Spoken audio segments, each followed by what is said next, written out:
The Imitation of Christ by Thomas A. Kempis. Chapter 11. Of Seeking Peace of Mind of Spiritual Progress. We may enjoy abundance of peace if we refrain from busying ourselves with the sayings and doings of others, and things which concern not ourselves. How can he abide long time in peace, who occupieth himself with other men's matters, and with things without himself, and meanwhile payeth little or rare heed to the self within? Blessed are the single-hearted, for they shall have abundance of peace. How came it to pass that many of the saints were so perfect, so contemplative of divine things?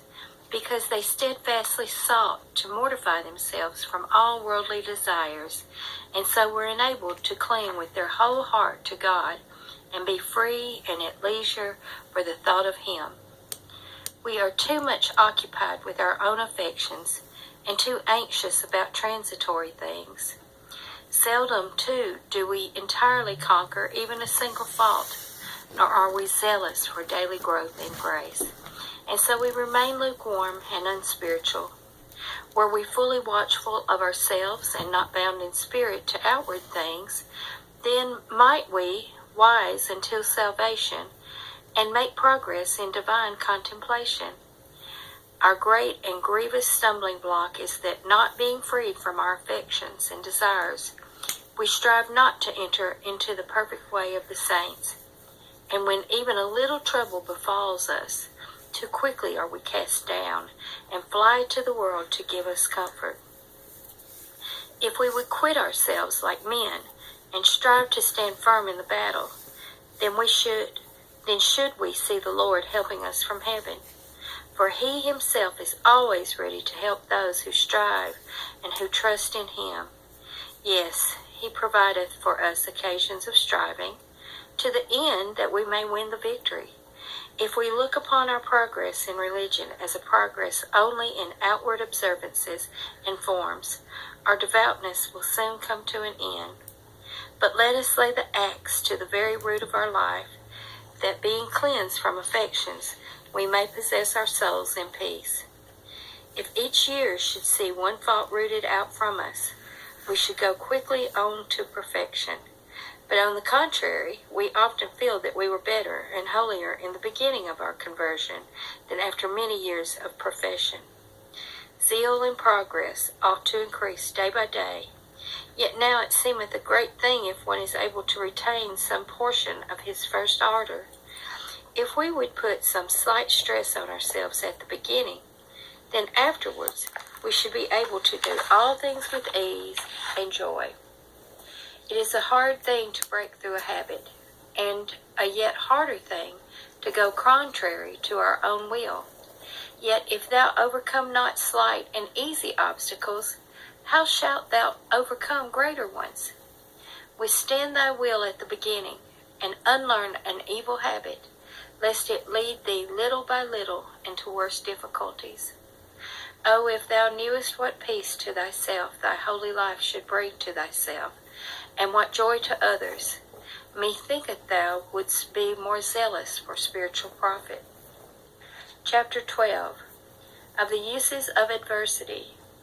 It is good for us that we sometimes have sorrows and adversities, for they often make a man lay to heart that he is only a stranger and sojourner, and may not put his trust in any worldly thing.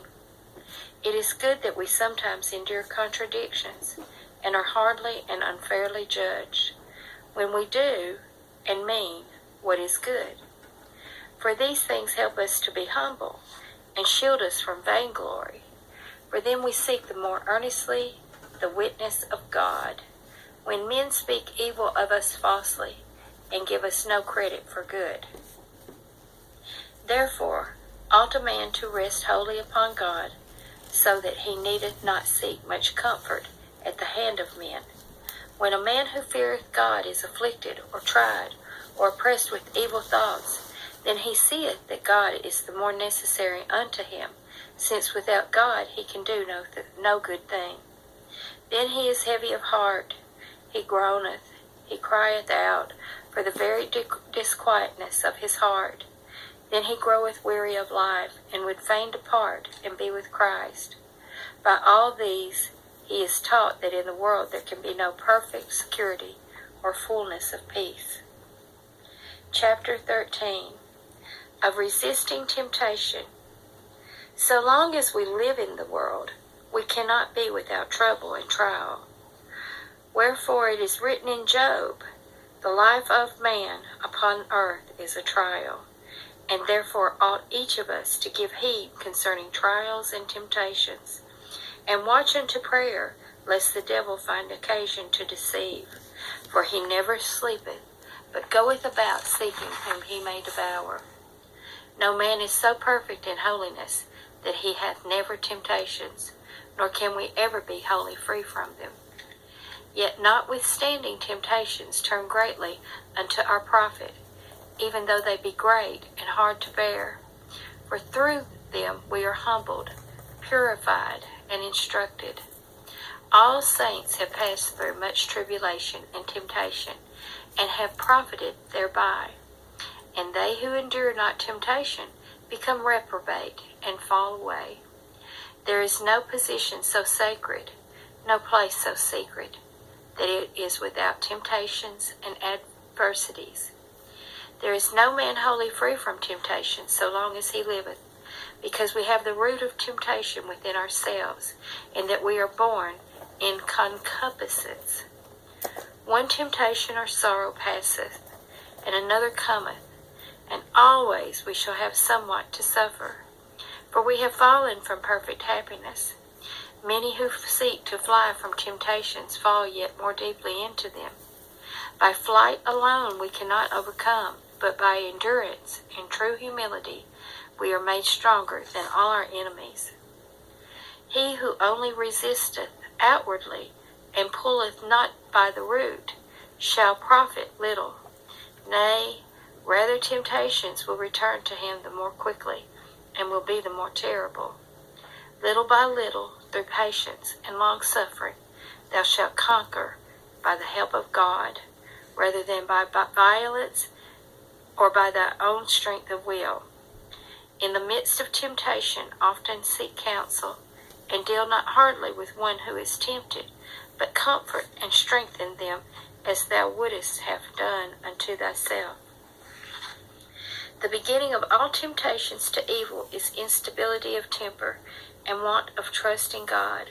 For even as a ship without a helm is tossed about by the waves, so is a man who is careless and infirm, of purpose tempted, now on this side, now on that. As fire testeth iron, so doth temptation the upright man. Oftentimes we know not what strength we have, but temptation revealeth to us what we are. Nevertheless, we must watch especially in the beginnings of temptation, for then is the foe the more easily mastered, when he is not suffered to enter within the mind, but he is met outside the door as soon as he hath knocked. Wherefore one saith, check the beginnings, once thou might have secured, but now 'tis past thy skill, too long hath it endured. For first cometh to the mind the simple suggestion, then the strong imagination, afterwards pleasure, evil affection, assent. And so little by little the enemy entereth in altogether, because he was not resisted at the beginning. And the longer a man delayeth his resistance, the weaker he groweth, and the stronger groweth the enemy against him. Some men suffer their most grievous temptations in the beginning of their conversion, some at the end. Some are sorely tried their whole life long. Some there are who are tempted, but lightly, according to the wisdom and justice of the ordering of God, who knoweth the character and circumstances of men, and ordereth all things for the welfare of his elect. Therefore we ought not to despair when we are tempted, but the more fervently should cry unto God that he will safe to help us in all our tribulation, and that he will, as St. Paul saith, with the temptation make a way to escape, that we may be able to bear it. Let us therefore humble ourselves under the mighty hand of God in all temptation and trouble, for he will save and exalt such as are of a humble spirit. In temptations and troubles a man is proved what progress he hath made, and therein is his reward the greater, and his virtue doth the more appear. Nor is it a great thing if a man be devout and zealous, so long as he suffereth no affliction. But if he behave himself patiently in the time of adversity, then is there hope of great progress. Some are kept safe from great temptations, but are overtaken in those which are little and common, that the humiliation may teach them not to trust to themselves in great things, being weak in small things. Chapter 14.